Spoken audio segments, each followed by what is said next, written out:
Shalom sahabat Alpetra Ministry dimanapun berada. Salam cinta Tuhan, cinta keluarga, dan senantiasa untuk tetap menjaga kesehatan.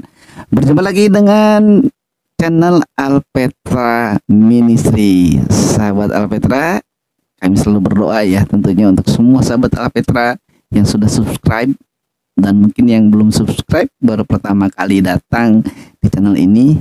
Ayo kita sama-sama bertumbuh dalam iman kepada Tuhan Yesus Kristus, dan dukung kami dalam doa juga subscribe dan juga sebarkan channel ini. Sahabat Petra, daripada kelamaan nonton saya, lebih baik kita menyapa dulu Om Yan. Shalom Om. Halo. Om, sehat kabarnya? Puji Tuhan, sehat semua.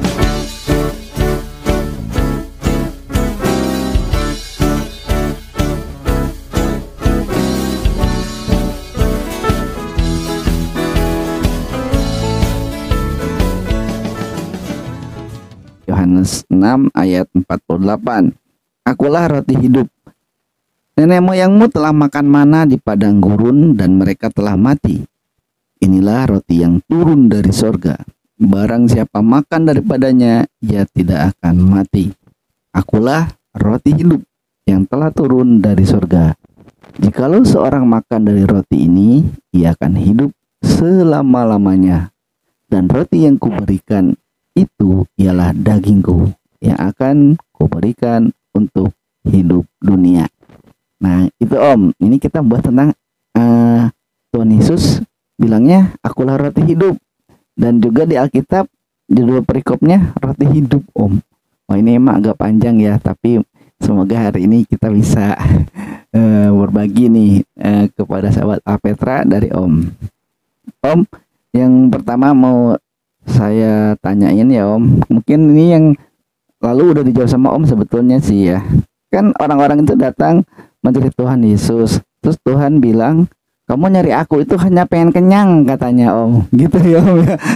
Nah terus kalau kita baca ya tadi, ada roti hidup itu katanya sama dengan dagingku. Ini jadi gimana Om? Maknanya sebetulnya gimana Om tentang roti hidup ini? Jadi pada umumnya di seluruh dunia, termasuk orang Yahudi juga, jadi mereka itu menganggap ya keagamaan atau kerohanian itu makanan rohani.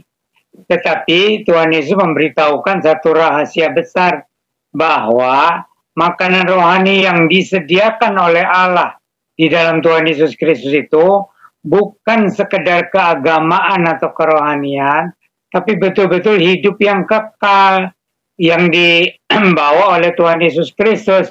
Karena Tuhan Yesus Kristus bukan sekedar membawa keagamaan, tetapi Tuhan Yesus Kristus mau menyelesaikan tugas penebusan umat manusia, dan juga memberikan hidup yang kekal dengan kebangkitannya dari antara orang mati.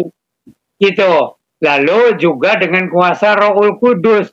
Nah ini yang tidak dipahami baik oleh orang Yahudi maupun oleh orang-orang beragama lainnya di seluruh dunia. Jadi mereka menganggap ya kerohanian atau keagamaan itulah makanan rohani, atau itu nanti yang menuju hidup yang sesungguhnya. Tetapi Tuhan Yesus memberitahukan hal yang lebih jauh dari itu. Bukan sekedar keagamaan atau kerohanian, tetapi betul-betul hidup yang kekal oleh kuasa Rohul Kudus. Jadi itu satu hal yang berekspektasi dari orang Yahudi dan semua umat beragama di dunia ini. Jadi betul-betul Tuhan ini menjanjikan, memberitakan hidup yang kekal oleh kuasa Rohul. Ini kan Tuhan bilang, bekerjalah bukan untuk makanan yang akan dapat binasa katanya, melainkan untuk makanan yang bertahan sampai kepada hidup yang kekal, yang akan diberikan anak manusia kepadamu, sebab dialah yang disahkan oleh Bapa Allah dengan materainya. Nah Om, yang pertama Om, ini berarti Tuhan Yesus nyuruhnya kerja ya Om kalau mau makan ya. Nah itu satu hal yang ditegaskan juga ya, kalau orang tidak mau bekerja ya jangan makan gitu. Tetapi di sini Tuhan ini mengatakan hal yang lebih jauh lagi, Jadi kita kalau hanya bekerja untuk hidup di dunia ini saja, itu kan jadi seperti nggak ada makna yang kekal. Jadi maka Tuhan Yesus itu mengandung makna ganda. Jadi kita tuh harus berusaha bekerja bukan semata-mata untuk hidup di dunia ini saja, tapi juga harus mencari keselamatan yang kekal atau hidup yang kekal itu. Oh ya Om. Jadi maksudnya di sini seperti itu ya Om ya. Terus juga ini Om ada yang agak ini juga nih, sebab dialah yang disahkan oleh Bapa, Allah dengan meterainya. Nah Om, kalau tentang Bapa Allah itu Tritunggal itu udah sering kita bahas ya Om ya. Udah sering kita jelasin gitu Om. Tapi ini maksudnya meterainya gimana ya Om? Jadi itu meterai itu yang dimaksudkan adalah Rohul Kudus yang diberikan kepada Tuhan Yesus Kristus itu tanpa batas gitu. Jadi kalau ada nabi-nabi diurapi dengan kuasa Rohul Kudus, tapi kalau Tuhan Yesus Kristus itu ya dipenuhi, ya diurapi. Jadi Tuhan Yesus itu tidak pernah bergerak atau melayani itu dengan hanya sekedar sebagai seorang nabi atau sebagai seorang rasul, tetapi itu betul-betul diurapi, dilengkapi dengan kuasa Rohul Kudus, kuasa yang dari surga. Jadi ini melebihi dari nabi-nabi yang sebelumnya atau nabi-nabi yang ada di dalam dunia ini. Jadi bukan hanya sekedar mendapatkan perintah atau pengutusan, tapi kuasa Rohul Kudus yang nyata dari sorga. Ya Om. Nah itu ya, jadi udah jelas ya Sobat Alpetra ya, bahwa Tuhan Yesus yang memeteraikan ya Om. Mungkin ini ada kaitannya dengan kitab Wahyu ya Om. Kan penulisnya sama ya Om, sama Injil Yohanes kan, kitab Wahyu ya Om. Makanya ada kata meterai ini gitu. Jadi itu maksud meterai itu betul-betul pengesahan dari Allah sejati yang dipanggil Bapa di sorga. Jadi dimeteraikan itu disahkan secara nyata. Jadi bukan sekedar klaim, tetapi ada bukti kuasa Roh Kudus itu di dalam seluruh kehidupan, kesaksian dan pelayanan dari Tuhan Yesus Kristus. Oh iya Om, makanya itu sebabnya ya Om, kalau kita lihat di pasal 1 ayat berapa tuh Om? Ayat 12 ya Om ya. Tetapi semua orang yang menerimanya diberinya kuasa supaya menjadi anak-anak Allah, itu barang siapa yang percaya dalam namanya. Mungkin itu ya Om ya. Jadi dimeteraikannya gitu, dikasih kuasa gitu Om. Ya, betul. Jadi itu bukan hanya sekedar klaim, tapi kuasa Roh Kudus itu betul-betul berkarya dan dinyatakan di dalam seluruh kehidupan, kesaksian, pelayanan Tuhan Yesus Kristus. Dan kalau menyangkut Yohanes 1:12 itu, barang siapa yang menerima Tuhan Yesus sebagai Tuhan dan Juru Selamat, itu akan mengalami kuasa Roh Kudus. Jadi orang yang percaya pada Tuhan Yesus itu diubahkan oleh kuasa Roh Kudus menjadi ciptaan baru, yang istilahnya menjadi anak-anak Allah. Jadi ini bukan sekedar keagamaan atau kerohanian gitu. Kan banyak orang berkata ya hidup baru ya secara keagamaan atau secara kerohanian, yaitu meninggalkan perbuatan-perbuatan dosa gitu ya. Tetapi kalau di dalam Tuhan Yesus Kristus bukan sekedar usaha manusia bertobat, tetapi ada kuasa Roh Kudus yang mengubahkan dan menciptakan baru di dalam diri orang yang percaya kepada Tuhan Yesus Kristus. Nah ini harus dipahami.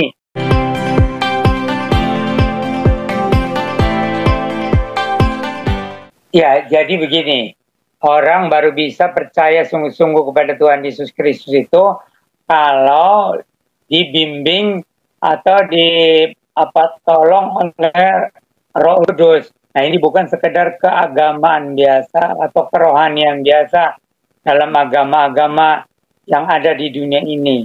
Jadi keistimewaan dari Tuhan Yesus Kristus itu adanya kuasa Roh Kudus yang menyertai, membimbing orang yang percaya. Jadi ini kayaknya 2 kali ya Om kata-kata ini pekerjaan yang kehendaki Allah itu, atau berkali-kali ya Om di Injil Yohanes ya. Bukan ya itu karena Roh Kudus ingin menekankan satu hal yang harus dipahami. Jadi ini bukan sekedar keagamaan biasa atau kerohanian biasa, tetapi ini karya Roh Kudus yang menyertai Tuhan Yesus dan menolong orang percaya. Pikir kalau Yesus lihat, paling tidak ya hanya sama dengan Nabi Musa. Firman Allah. Jadi melampaui keagungan Nabi Musa. Tapi tidak paham. Nabi Musa itu sudah satu orang besar, luar biasa. Jadi meskipun Mesias dijanjikan, paling samalah seperti Nabi Musa. Gitu. Dan di luar orang Israel juga begitu. Nabi Rasul. Tetapi itu penjelmaan dari firman Allah itu pribadi yang dari sorga, bukan sekedar nabi atau nabi agung. Jadi ini harus dipahami, karena firman Allah sudah menjelma menjadi manusia Yesus, maka dialah yang paling agung, menutup dari semua nabi-nabi yang dijanjikan. Nah itu ya Om, di ayat 40 itu ditegasin ya Om ya. Ini kehendak Bapakku, yaitu supaya setiap orang yang melihat anak dan percaya kepadanya beroleh hidup yang kekal, dan supaya aku membangkitkannya pada akhir zaman. Nah ini Om yang agak mengganggu ini. Dan supaya aku membangkitkannya pada akhir zaman, itu maksudnya membangkitkan siapa Om? Jadi orang yang percaya pada Tuhan Yesus Kristus pada akhir zaman, kalau Tuhan datang balik, Tuhan betul-betul menyatakan anugerah hidup yang kekal itu bukan hanya seperti hidup baru, tapi hidup yang mulia. Jadi mengubahkan kehidupan kita ini. Nah itu luar biasa. Sekarang pun ya kalau orang sungguh-sungguh percaya kepada Yesus, ada perubahan hidup baru. Yeah. Tetapi kan orang pikir ya itu hanya keagamaan belaka, kerohanian belaka. Tetapi nanti kalau Tuhan Yesus datang kembali, itu kita akan diubah menjadi mulia, tubuh-tubuh yang mulia, gitu. Yeah. Jadi nah, ini juga banyak orang Kristen belum memahami tentang pengubahan hidup kita ini. Orang yang sudah lahir baru dalam Tuhan Yesus Kristus akan diubahkan mendapatkan tubuh yang mulia, yang dari sorga itu, dari Roh Kudus. Iya Om. Jadi kalau nanti mungkin nggak kayak Lazarus waktu dibangkitkan ya Om. Kalau Lazarus kan dibangkitkan dengan tubuhnya, tulangnya gitu yang ada, walaupun mungkin udah busuk ya, udah 3 hari ya, hampir 4 hari. Kalau kita nanti dibangkitkan kan tulang sama daging kita udah nggak ada Om, udah jadi tanah, udah jadi debu. Diubahkan, jadi kita masih dalam rupa kita sekarang, tapi hanya bersinar mulia. Gitu. Ya, tapi jadi tubuhnya diubahkan, tulang, daging, semuanya diubahkan. Gitu Om. Jadi seperti gini gitu kelihatannya gitu. Seperti... Betul, tetapi bercahaya, mulia. Iya Om. Nanti kalau di surga itu, misalnya nanti di surga itu saya ketemu Om ya, ketemu Omnya gini gitu, Om ketemu Alfanya gini gitu ya Om, tubuhnya, atau nggak saling kenal? Tapi kita semua meskipun saling mengenal, tapi kita terheran-heran semua yang percaya pada Tuhan Yesus Kristus mempunyai kemuliaan, ada sinar gitu. Itu. Jadi nanti kita tuh diubahkan jadi bersinar, ada kemuliaan. Meskipun rupanya ya seperti begini, tapi ada sinar kemuliaan. Iya. Soalnya ini sih Om, apa ya, kan suka ada yang cerita tuh Om, kesaksian ya. Nah, katanya saya mati suri gitu, naik ke surga. Terus saya lihat di sana ada si Bapak Anu gitu, ada si Ibu Anu gitu. Berarti di sono nanti saling kenal gitu Om. Maksudnya tubuh kita yang ya seperti ini, wajahnya seperti ini. Saya pikir gitu tadinya Om. Nanti kalau saya mati berarti ketemu nih sama siapa gitu, kenal gitu. Pasti kita akan saling mengenal. Hanya ada sinar kemuliaan di dalam tubuh kita tuh. Gitu. Bedanya itu ya Om ya.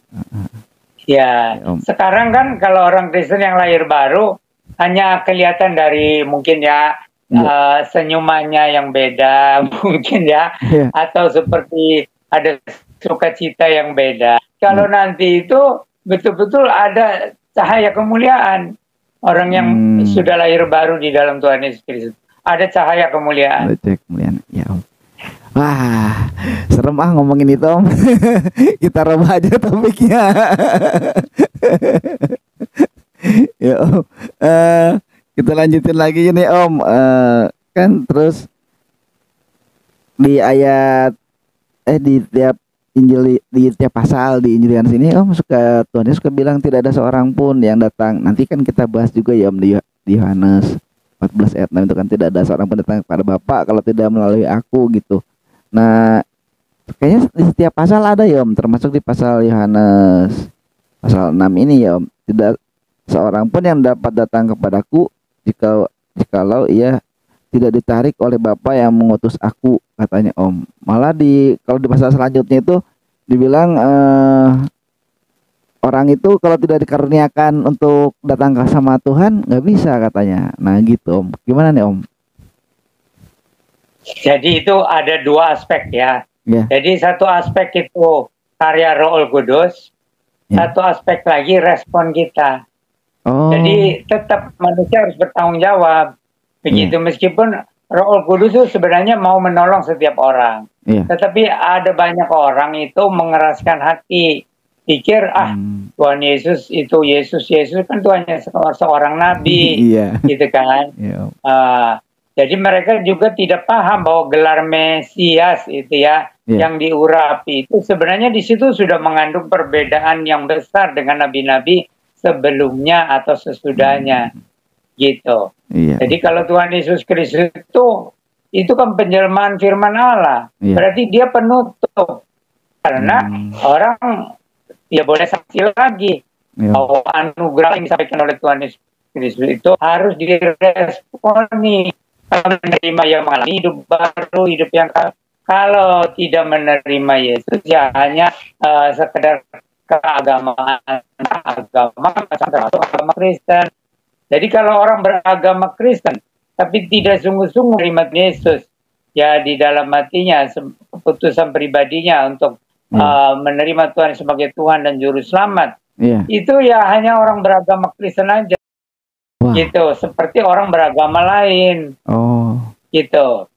Hanya beda ajaran, beda nabi. Tapi kalau orang yang sungguh-sungguh ya bertobat dan menerima Tuhan sebagai Tuhan dan Juru Selamat, itu mengalami satu perubahan yang nyata oleh karya Roh Kudus. Jadi bukan sekedar keagamaan atau kerohanian.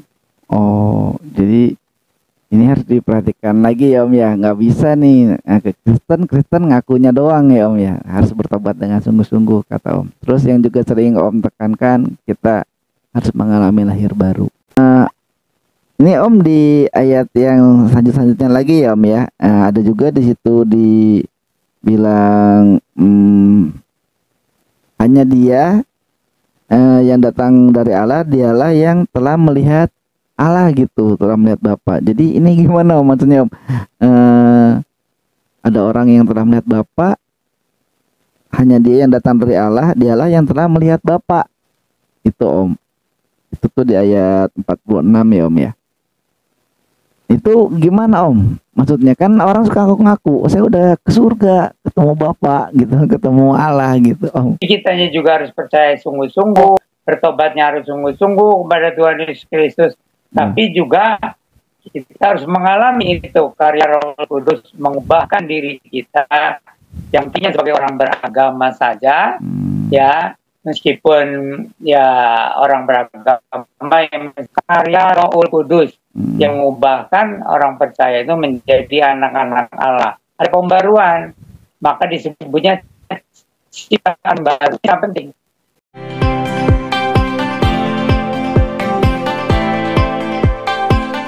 Ini pertanyaannya sekarang lebih ini lagi nih Om, yang lebih sering juga diomongin di mana-mana lah yang diomongin nih Om. Ini saya mau tanyain sama Om nih Om, di ayat yang ke-52 ya Om. Orang-orang Yahudi bertengkar antara sesama mereka dan berkata, bagaimana ia ini dapat memberikan dagingnya kepada kita untuk dimakan. Nah Om, ini kan tadi kan di awal Alfa udah nanya sama Om, kenapa orang Yahudi nggak nerima atau menggerutu gitu. Nah ini bertengkar Om, dan ngomongnya, saya juga pasti akan nanya, gimana sih masa suruh makan dagingnya Om, misalnya saya gitu, Om yang ngomong. Saya akan berikan dagingnya gimana Om? Kanibal dong Om jadinya. Jadi orang-orang zaman Yesus, Ya, termasuk juga orang Kristen sampai sekarang, tidak memahami gitu tentang arti pengorbanan Tuhan Yesus di kayu salib. Itu kita beriman Tuhan Yesus itu menebus dosa kita di kayu salib. Itu sebenarnya diumpamakan seperti orang makan dagingnya. Gitu, tapi dengan iman seolah-olah. Jadi dengan iman kita percaya pada Tuhan Yesus yang menebus dosa kita di kayu salib. Itu sama seperti makan dagingnya. Hanya ini beda pengungkapan saja.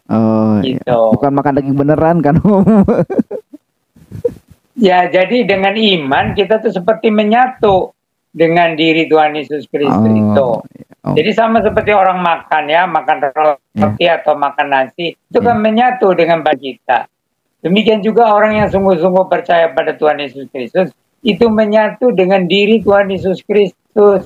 Seolah-olah kita akan tubuhnya. Itu satu ungkapan saja. Tapi juga harus mengalami satu perubahan oleh Roh Kudus. Itu maknanya. Jadi bukan beragama Kristen. Ya. Jadi bukan sekedar beragama Kristen. Iya Om, soalnya kan itu sering disalahpahami ya Om. Terus juga kadang di gereja juga jarang kan dijelasin secara secara rinci gini kayak Om gitu. Kalau di khotbah kita, saudara-saudara harus makan daging Tuhan Yesus seperti ini, misalnya di ayat ini gini. Dan kita minum darahnya.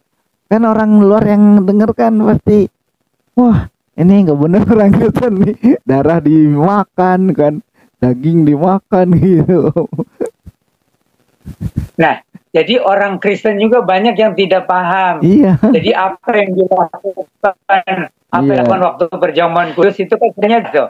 Inilah darahku, inilah tubuhku, inilah darahku, makanlah dan minumlah.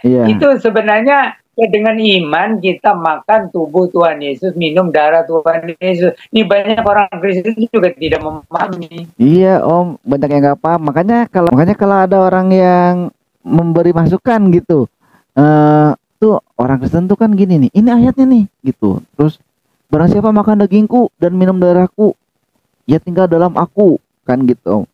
Sama terus pokoknya selalu dibilangin, sebab dagingku benar-benar makanan, ada ayatnya tuh gitu kan Om, dan darahku adalah benar-benar minuman.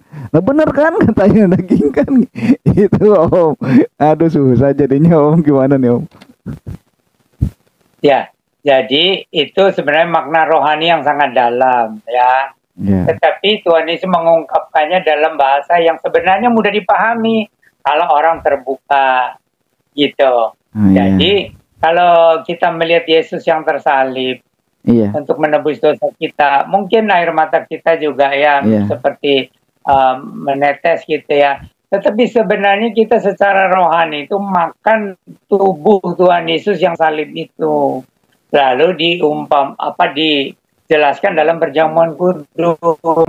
Sebenarnya satu hubungan pribadi seolah-olah kita makan daging Tuhan Yesus Kristus. Maka pendeta itu tidak bohong. Ya pendeta itu bilang, inilah Tuhan Yesus berkata, inilah tubuhku, inilah darahku, makan dan minum. Nah, itu sebenarnya dengan iman kita tuh makan tubuh Tuhan Yesus, darah Tuhan Yesus. Cuman ya rasanya kan tetap roti dan tapi dengan iman kita membayangkan kembali bahwa Tuhan Yesus dulu itu tubuhnya disalibkan itu betul-betul tercabik-cabik itu. Karena itu dicambuknya itu dengan cambuk yang ada besinya, ujungnya, gitu. Jadi Tuhan Yesus sebenarnya tubuhnya itu tercabik-cabik oleh cambukan yang ada besinya gitu. Jadi kadang-kadang orang Kristen ikut perjamuan kudus ya menangis tapi tidak begitu memahami.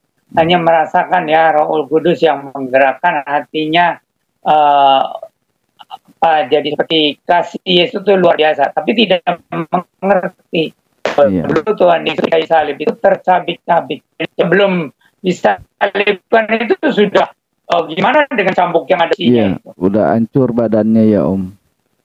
Iya. Ya, itu sebenarnya ya. Iya, Ya, melambangkan. cuman ya udahlah. Orang Kristen sudah memahami pengorbanan kasih Yesus, ya udahlah. Gitu kan. Ya. Tuhan juga tidak menuntut kita untuk semua orang Kristen harus memahami gitu ya bagaimana mengerikannya waktu Yesus Iya.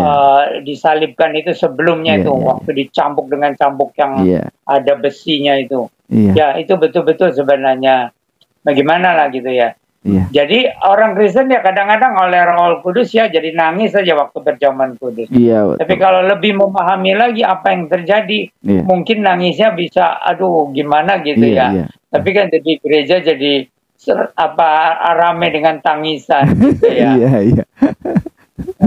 Iya Om, tapi iya sih Om ya, kalau lagi perjamuan ya Om, kita jadi ke situ dulu ya Om sedikit. Kan saya kalau pegang roti yang sudah dibagikan gitu, anggur. Terus kan kalau sama Om kan suka dibilang jika masih ada dosa di antara jemaat gitu kan, kalau Om lagi pimpin tuh atau pendeta yang lain lah gitu. Tanyakan diri layak enggak gitu. Saya tuh suka berdoa tuh, duh Tuhan, saya kayaknya ada yang lagi ganjel nih.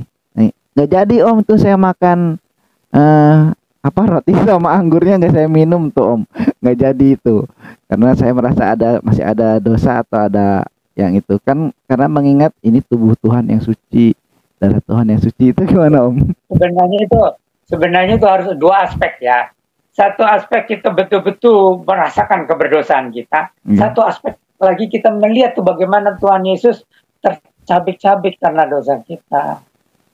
Itu. Iya Om. Kita memang tidak layak. Selamanya juga sebenarnya kita tidak layak ya. Kecuali kalau kita sengaja melawan ya. Tidak sengaja pun memang tidak layak. Kita melihat dia yang tercabik-cabik tubuhnya karena dosa kita.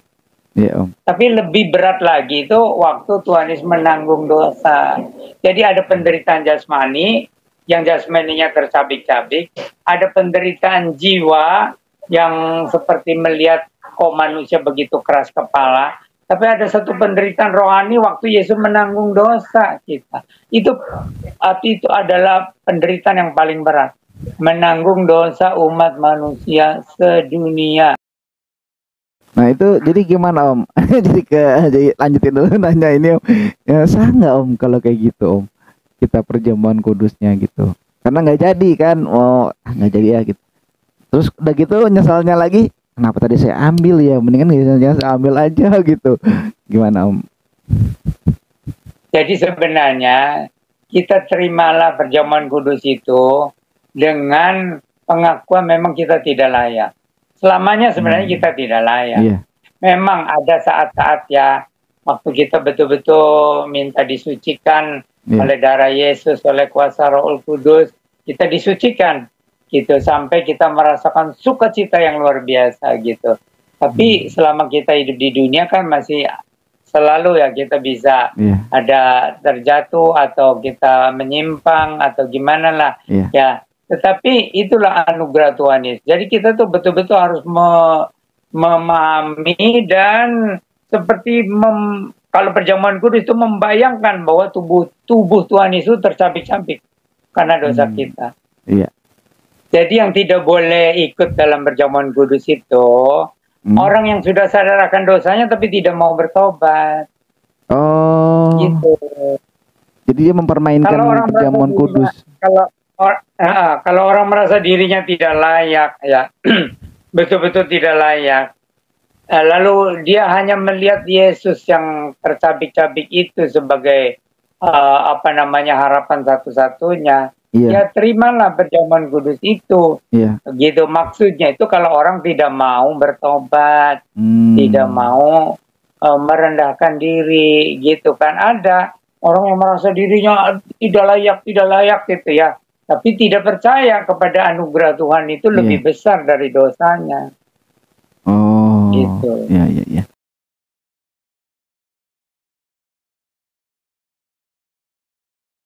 Om, nah Om, ini kan ketika ketika dibilang roti hidup itu juga di sini ada satu peristiwa Om yang selalu diungkit-ungkit sama orang Yahudi.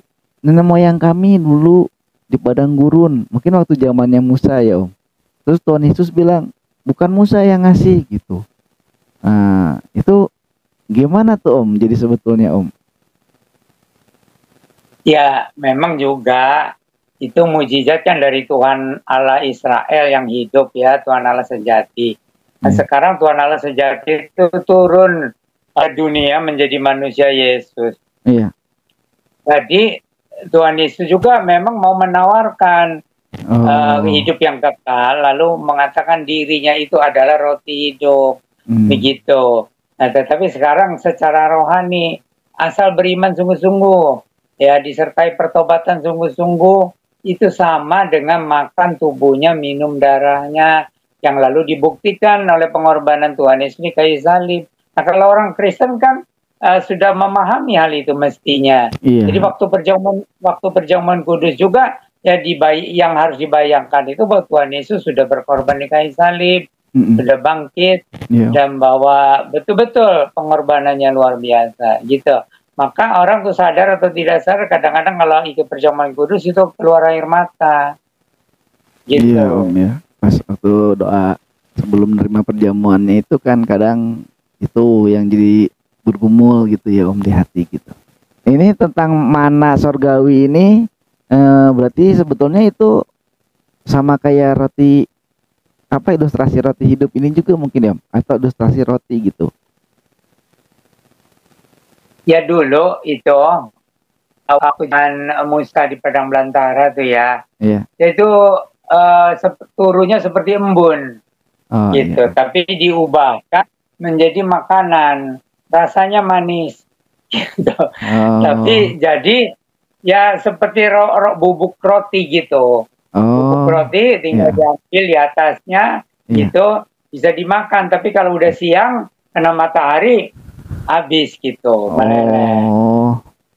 Itu Om. Tapi itu ada persamaannya nggak Om? Jadi persamaan makna gitu. Karena kan Tuhan Yesus nyinggung di sini itu mana itu yang disebut mana waktu zaman Musa itu katanya itu sebetulnya dari siapa? Bukan dari Musa katanya. Dari Allah kan. Ya, jadi itu apa Yesus itu seperti mana dari surga. Iya. Itu memang memberikan hidup, tapi hidup yang kekal dan dimakannya dalam lambang waktu perjamuan kudus. Tapi kalau sebelum orang menjadi Kristen, kalau percaya sungguh-sungguh kepada Tuhan Yesus sebagai juru selamat, itu seperti makan dagingnya sebenarnya itu. Menyatulah. Jadi percaya sungguh kepada Tuhan Yesus yang sudah menebus dosa kita, itu betul-betul seperti menyatu dengan Tuhan Yesus. Nah, ini banyak orang Kristen yang masih jauh dari Tuhan Yesus. Iya Om. Makanya kan diumpamakan hanya 50%. Iya Om. Itu. Iya. Jadi yang 50% lagi yang sudah memahami pengorbanan Yesus ya, sudah pernah sekali paling sedikit dalam hidupnya dia menangis untuk pengorbanan Tuhan Yesus. Mungkin bisa berkali-kali kalau mengingat pengorbanan Tuhan Yesus. Itu juga sama seperti makan tubuh Tuhan Yesus. Gitu. Cuman banyak orang waktu menerima perjamuan kudus itu tidak begitu menghayati, hanya sekedar keagamaan gitu. Padahal harus menghayati bahwa Tuhan itu betul-betul berkorban untuk menebus dosa gitu. Jadinya jadi saya ini Om, kenapa sih Om harus ilustrasinya roti gitu Om? Kenapa nggak yang lain aja gitu? 5 roti 2 ikan, akulah roti hidup, roti perjamuan. Kenapa nggak yang lain sih Om gitu? Ya, roti kan satu contoh yang konkret untuk kehidupan sehari-hari harus makan roti. Nah, kalau di Indonesia ya makan nasi, ya enggak? Cuman kalau kita robah nanti jadi heboh. Aku inilah nasi yang turun dari sorga. Jadi heboh gitu kan. Tapi ya maknanya aja. Jadi Tuhan Yesus itu dengan pengorbanannya di kayu salib itu memberikan kehidupan kepada manusia. Lalu itu harus ada hubungan pribadi dengan iman. Gitu. Hanya yang diambil harus maknanya. Iya. Jadi kalau kita betul-betul percaya Tuhan Yesus, harus betul-betul percaya secara pribadi. Iya. Bukan secara keagamaan, seolah-olah kita tuh makan tubuhnya dengan iman tuh. Ada hubungan pribadi waktu perjamuan kudus. Iya, Om. Tapi ya kalau saya ingat dulu juga pertama kali saya membaca kisah Tuhan Yesus ya disalibkan, saya nangis gitu. Iya. Saya nangis akan kasih Yesus yang mau berkorban itu ya. Sebenarnya itu sama dengan kita makan tubuhnya. Karena kita menangisnya itu karena melihat Yesus berkorban di kayu salib. Oh iya. Itu sama dengan makan tubuhnya. Kalau kita percaya pada Tuhan Yesus yang sudah berkorban di kayu salib. Oh iya. Jadi secara rohani gitu ya. Secara rohani kalau kita percaya Tuhan Yesus berkorban di kayu salib untuk menebus dosa kita dan kita terharu, itu karena kita sama dengan makan tubuhnya. Nah itu ya, jadi maknanya tuh seperti itu ya Om sebetulnya ya. Jadi orang sering salah paham sih Om. Ini mungkin juga di gereja harus diajarin lagi ya Om ya. Nah yang apa, para pengkhotbah atau di gereja harus dikasih tahu lagi nih gitu. Makanan ini apa, daging apa tubuh Tuhan dan darah Tuhan ini harus daging tubuh Tuhan dan darah Tuhan ya. Harus dikasih tahu lagi, harus dipahami dengan sungguh-sungguh. Kan darahnya juga kan sering dibilang menyembuhkan, menyucikan gitu. Kan dengan bilur-bilurnya engkau jadi sembuh. Iya. Jadi sebagian umat Kristen sih sudah paham ya. Jadi waktu menerima perjamuan kudus itu makan tubuh Tuhan Yesus dan minum darahnya. Sebagian umat Kristen memahami. Bahkan ada pendeta yang sampai berlebihan. Jadi maksudnya berlebihan itu apa? Jadi sisa roti perjamuan dan anggur sisa perjamuan itu juga sampai tidak boleh menetes gimana gitu ya. Padahal sudah selesai.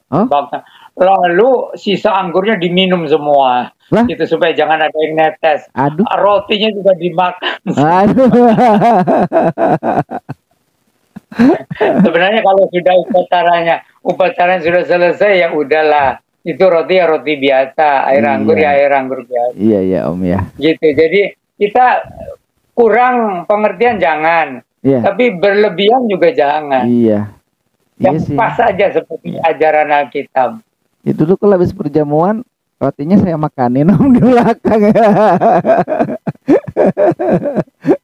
Ya makan dengan bersyukur lah. Iya, sama guru sekolah minggu kan. Ah ini sisa perjamuan kudus majelis gitu.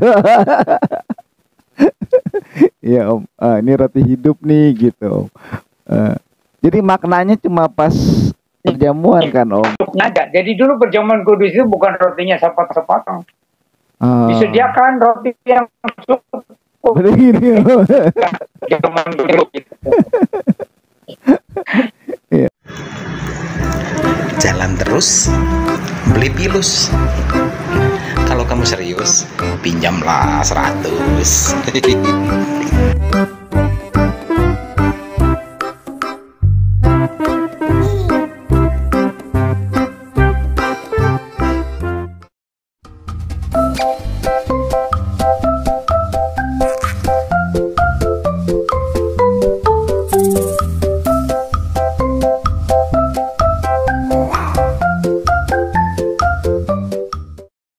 Ya, jadi kalau selesai upacara ya berubah kembali roti biasa, air anggur biasa. Tapi dalam upacara itu kayaknya ya seperti apa namanya itu darah Yesus, tubuh Tuhan Yesus. Kalau dalam upacara itu dengan iman, ya kita terima roti perjamuan itu khasiatnya seperti kita makan tubuh Tuhan. Khasiatnya. Kalau rasa ya rasa roti, iyalah. Air anggur ya rasa anggur. Tapi khasiatnya itu seperti kita betul-betul makan tubuh Tuhan Yesus dan minum darah Tuhan Yesus. Khasiatnya bukan rasanya. Iya Om. Maknanya, khasiatnya ya Om ya. Ya. Begini, jadi umat Kristen itu ada yang terlalu menggampangkan perjamuan kudus itu mengatakan ya ini mah hanya sekedar upacara gitu ya. Tapi ada sebagian lagi yang berlebihan gitu ya. Sampai itu jadi sisa rotinya itu kan karena sudah didoakan, jadi itu seperti tubuh Tuhan Yesus. Anggur sudah didoakan, jadi itu sudah berubah. Padahal kalau sudah selesai upacara ya sudah. Ya udah, iya. Itu kembali, itu roti biasa, air anggur biasa. Hanya dalam upacara saja. Itu khasiatnya. Itu sama seperti tubuh Tuhan Yesus dan darah Tuhan Yesus. Khasiatnya. Oh iya, Om. Nah, ini banyak yang belum dipahami juga.